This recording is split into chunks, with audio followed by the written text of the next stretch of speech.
ब्रह्मचारी म्हणतो मला लय टेन्शन आहे, संन्यासी म्हणतो मला लय टेन्शन आहे, बागायतदार म्हणतो मला लय टेन्शन आहे, नोकरीवाला म्हणतो मला लय टेन्शन आहे, सरपंच म्हणतो मला लय टेन्शन आहे, सभापती म्हणतो मला लय टेन्शन आहे, आमदार मी म्हणतो मला लय टेन्शन आहे, मंत्री म्हणतो मला लय टेन्शन आहे, मुख्यमंत्री म्हणतो मला लय टेन्शन आहे. सगळ्या बहिणींची इच्छा पूर्ण करावं लागतात. लाडकी बहीण आता एक बहीण सुद्धा राहणार झालं तयार, ती नवऱ्याला म्हणते अजिबात बोलायचं नाही. माझ्या भावाचं नाव काय माहिती का तुम्हाला? तू म्हणतो काय?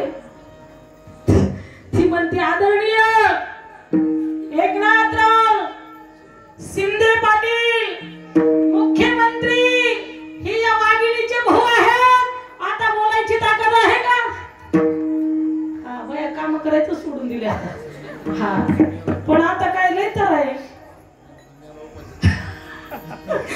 मेवण्याला काय आता मेवणे नवशी सेवा करायची मग मंडळीची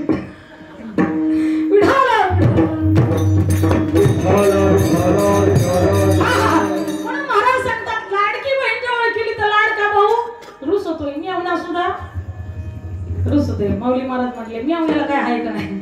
हा मेवण्याला बी आहे आता ना का टेन्शन घेऊ, फक्त मतदान करा मग तिथून पुढे. मी आपण काही कुठल्या पक्षाचे नाही बरं का, नाही तुम्ही मला प्रचार करायला आलात का.